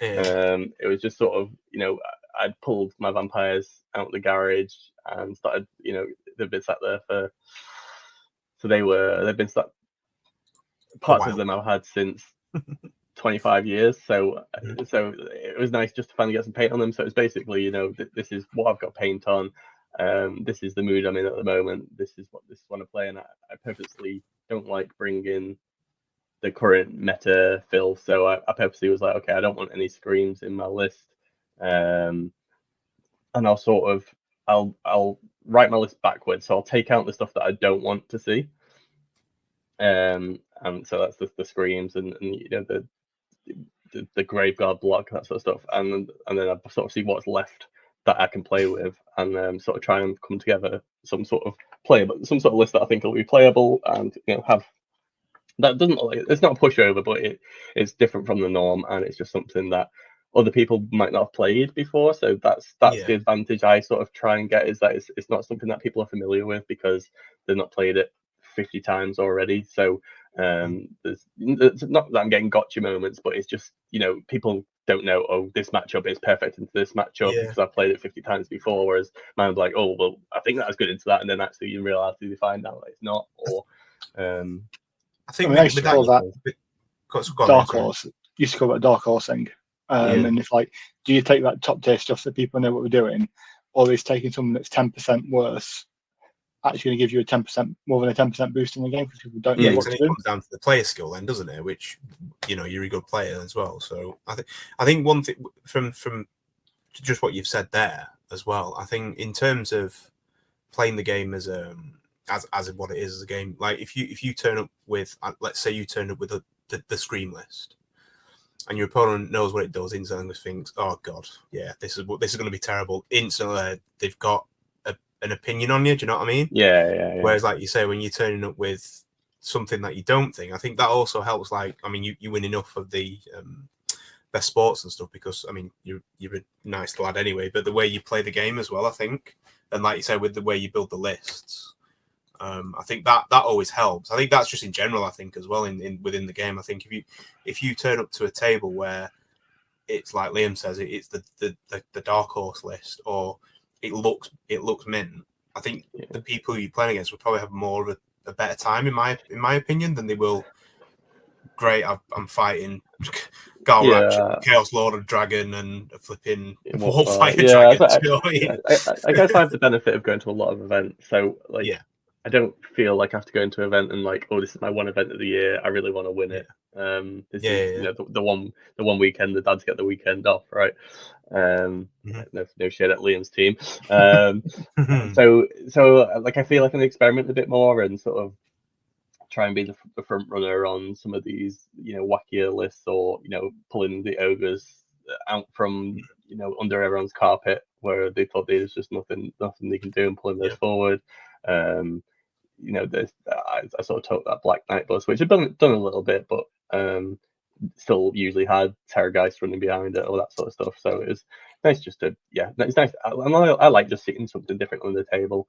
It just makes, as you say, it just makes it the sort of gameplay a bit more fresh and a bit more original. Yeah, I tend to start an army for model reasons, and then expand out from there. So, like with Wars, obviously, I wanted to use Dark Oath models from AOS, so built up those, started like that, and then over time I've added the units that are more competitive to the list when I've been going to events. And like I painted a dragon for this event, painted the Manticore after the Throne Schools. But I tend to sit in a similar stage where I kind of want to do well, but doing well isn't just winning the event. It's sometimes it's taking that list which isn't as good and doing well with that, like showing your actual ability on the table, not I can go raw, which is fun every now and again, but I'm not sure I want to do it on a regular basis.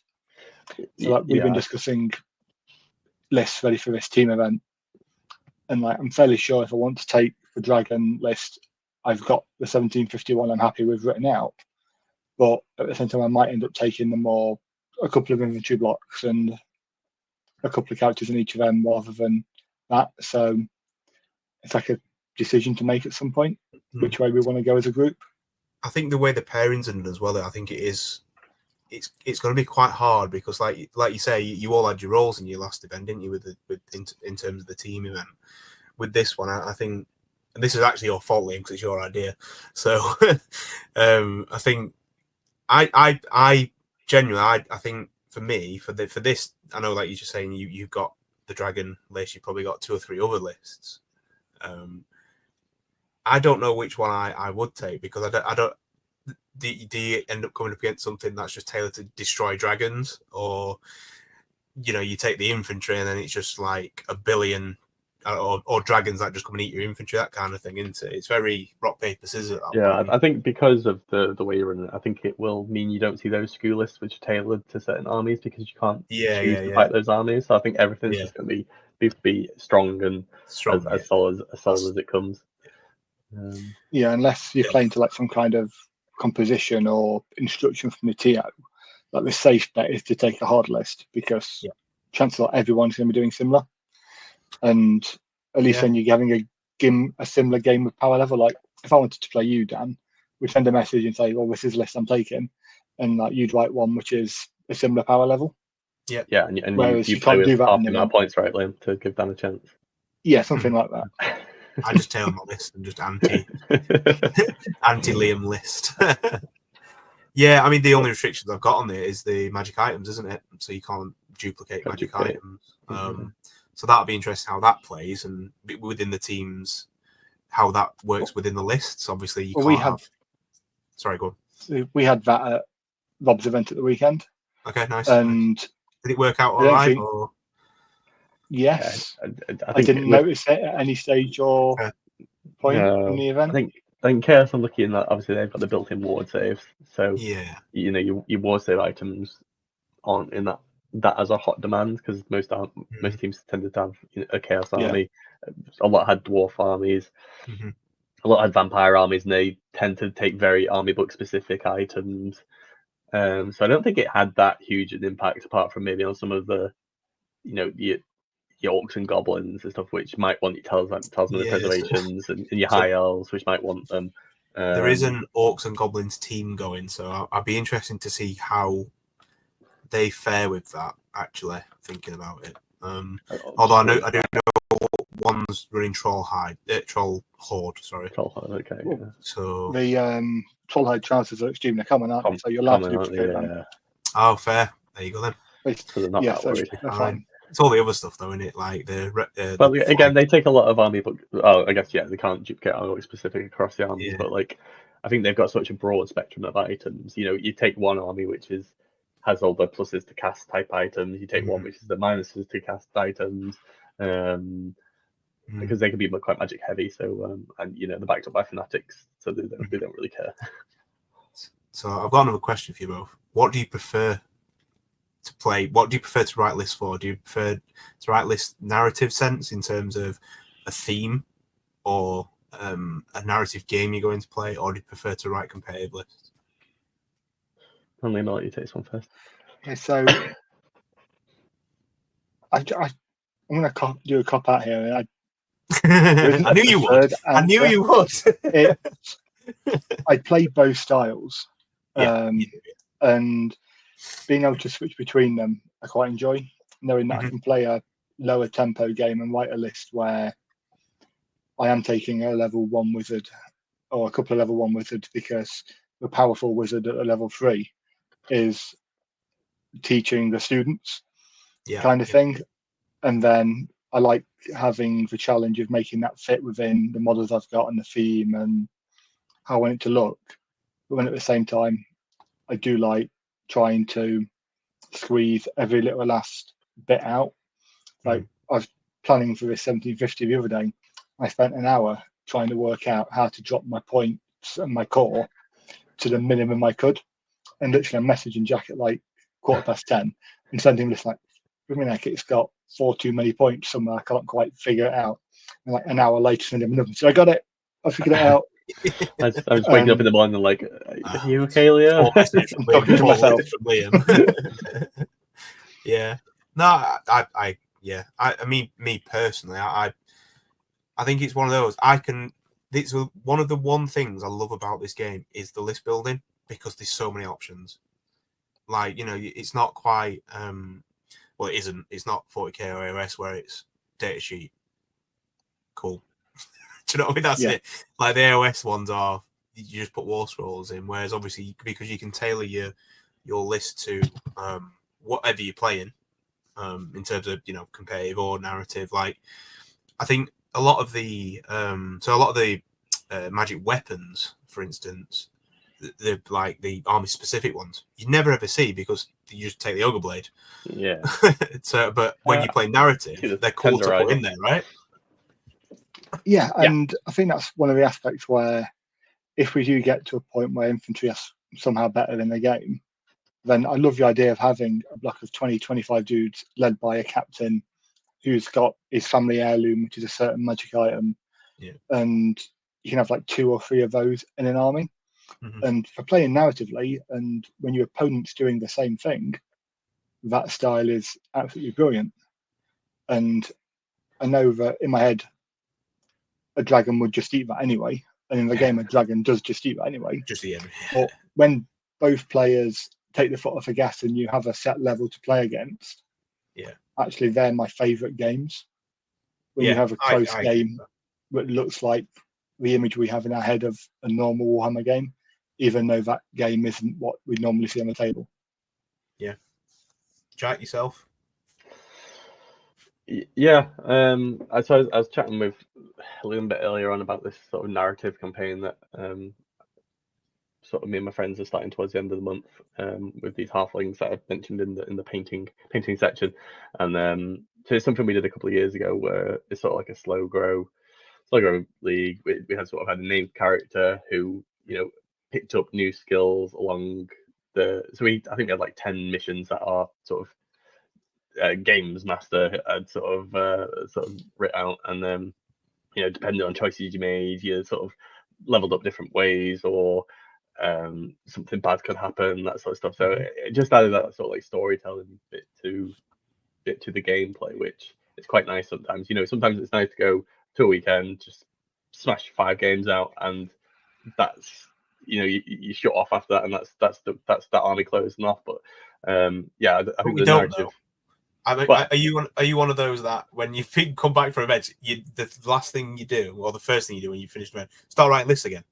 Yeah, well, usually it's the Saturday night. I'm awake half night going, oh, why did I do that in that game? Why didn't I do this? I forgot to use this magic item all day. And then the Sunday night is usually, okay, well, I'll delete that list off Army Builder, and I'll start the next one from scratch, and it'll probably end up the same, apart from one unit's different, and then there'll be 27 iterations. So I'm one of these people that doesn't, like, whenever sort of I get planned for an event, 3 months out down the line, 4 months down the line, a lot of people just start building lists straight away, and they're like, what's this, look at this, what are you taking? And I've usually got so many events booked in between that I can't start writing a list for an event until that's my next event. So yeah, so I'm usually getting like bombarded by people being like, oh, what do you think of this? What do you think of this? And I'm like, I can't even look at that list. Like, I know it's old, it's still exactly the same thing, but it's not for this event, so I can't even contemplate that for this, even though like it's probably exactly the same as what I'd get taken to the event I'm planning to go to, and that sort of stuff. Do you like writing the competitive list then more than the narrative? I like writing competitive lists, as I said, that on because you have to on the competitive list. Yeah, you're at an event like every other weekend, right? Yeah. So I suppose that's almost in your mantra, is competitive. Yeah, so I like writing competitive lists that aren't auto-populate because they're the ones that are winning, already been used. So I like making lists, but I don't play a lot of games in between. I don't play a lot of like practice games, or I don't play Warhol 24/7. So I don't have much time in between events to create iterations of that. So it's basically I'll go to a GT, play, figure out what went well, what didn't go well, and then it might be 2 to 4 weeks until my next GT, and I'll test out that iteration then. So it's quite slow process for me to very much trial and error, basically. And it's quite a slow process for me to evolve a list to what I like, and by that point everyone else has tweaked their list slightly to counter what you're going for. So I think you both mentioned it as well, like you like to challenge yourselves, don't you, as well, into creating that competitive thing that you will go that one step further, or you'll beat that list next time, or I think it's one of those, isn't it, I guess. Yeah, so at the start of edition, I started with Beastmen, who, like, initially everyone was like, oh, they're so strong, and then within about a month, everyone was like, oh, we stopped playing. You proved them wrong, didn't you, Jack? Yeah, I proved them wrong. Got the trophy. So I sort of churned it through and kept tweaking lists and helping people around the community write their lists. And I got that 5-0 with the Beastmen, and then I was like, okay, well now I'm not. I've got a trophy now, so I'm not that bothered about sort of just reiterating this because I saw how depressed it made people. So that's when I was like, okay, well I'll try the ogres because no one's using them and everyone's saying the crap. And then it took me, a couple of events to get them to a point where I was like, okay, well, I very easily could have won this event if this leadership test I didn't roll a 12 instead of a 10 sort of thing. So I just like putting them on the table. Like, you see people going, "What's this guy doing? Why has he brought this?" And then making them actually really fight for the points. And you might still lose, but like they come out of it like, "Oh, that was not the game I expected to play." Yeah, that was That was a lot tougher, and I thought you thought it'd be like a game of Liam where he steamrolled people game 10-2, but like actually you made them fight for the points over the whole 6 turns, or you've really. Which is what you should do anyway. I think with this type of game, I think you should always play to try and get the most points as you can, regardless of how badly it's going. And I think definitely us three are very much in that build anyway. But I know a lot of people aren't. They can talk the game out and say this is what I'll have, blah, blah, blah. But I like to roll dice. And I don't want to get absolutely trounced, but I'm still going to try and not get bad, at least. I think Liam's team at the weekend did, they did all the what plays into what well, and had the little matrix. Whereas our team were like, we just turned up and we're like, like, and Richie gave himself the easy games, but it's very much like throw the rest of us into whatever. And I don't like overthinking things. Although I spend 90% of my time probably thinking about Warhammer. Like, I don't like to overthink the sort of what is going to be the very best thing and how I can get the most value for points, because I just sort of do that naturally over just playing events and I just develop that sort of naturally as I play and see what works and what doesn't work, rather than mass hammering on paper and be like, oh well, this is going to get 7 wounds on average, whereas this gets 7.1 wounds on average. I hate that anyway. When people say, "Oh, that thing should be dead," yeah, but it isn't. So, tough luck. Yeah, I hate stuff like that. But it's dice, isn't it? Then you can. Yeah, I mean, there's not a lot of dice. Like, that's the difference with this edition. Like, you go into combats and you've got 5 guys rolling dice.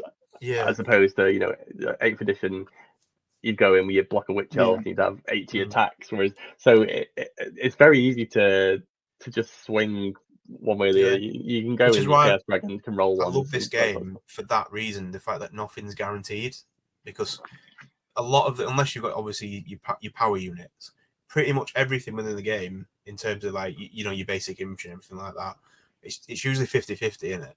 Like most stuff's on 4s, right?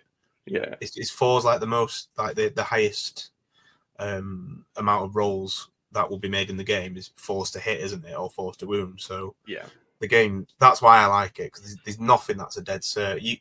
Liam's dragon could run into a block of infantry and do 1 wound because he's rolled terrible, and then loses and gets run down. Do you know what I mean? Stuff like that it happens, doesn't it? So, which is why it's a great game, in my opinion. And I'm assuming your 2s as well. No, I hate it. Yeah. Right. Good episode, that. Quite enjoyed that. Should we leave it there? I'm going to try and get a guest on as well, because we haven't had a guest on yet. We've got a couple. Well, we had a couple lined up, but for whatever reason they couldn't make it. So should try and get someone on next time. And hopefully it won't be a month as well. The next episode. We'll try and get another episode out relatively soon. So we've still got lots we want to cover. So the next one will probably cover the teams event, possibly. Nah, we'll do one before. We'll do a review show. How about we do it the week before? If you can get people to submit a list. Yeah, so they'll be submitting a week nicely before, in advance. We'll try and do that. I'll try and do that. It's fine. That's on me, then.